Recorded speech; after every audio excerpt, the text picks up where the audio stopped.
Selanjutnya, 2. Rencana Pembelajaran Ture 1952. Kurikulum ini sudah mengarah pada suatu sistem pendidikan nasional paling menonjol dan sekaligus mempunyai ciri dari kurikulum 1952.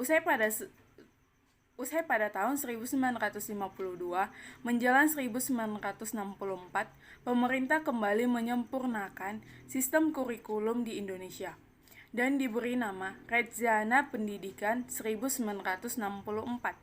Yang menjadi ciri dan kurikulum ini adalah bahwa pemerintah mempunyai keinginan agar rakyat mendapat pengetahuan akademik untuk pembekalan pada jenjang SD, sehingga pembelajaran dipusatkan pada program Pancawardana atau pengembangan moral, kecerdasan emosional atau artistik, dan jasmani. Maka dapat disimpulkan, setiap rencana pembelajaran harus memperhatikan isi pembelajaran yang dihubungkan dengan kehidupan sehari-hari. Selanjutnya, 3. Kurikulum 1968.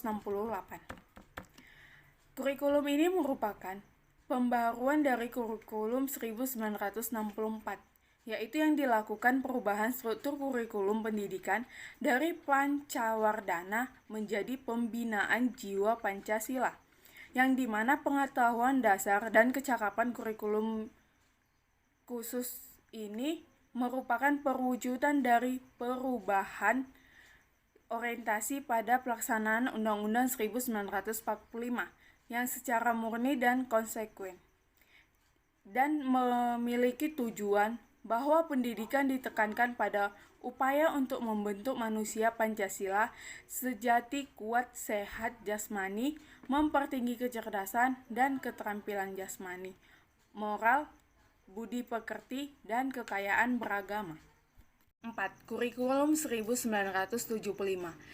Kurikulum ini diganti sebagai Kurikulum 1968 yang menekankan pada tujuan agar pendidikan lebih efisien dan efektif. Metode, materi, dan tujuan pengajaran dirinci dalam prosedur pengembangan sistem instruksional atau PPSI yang dikenal dengan istilah satuan pelajaran, yang artinya rencana pelajaran setiap satuan bahasa.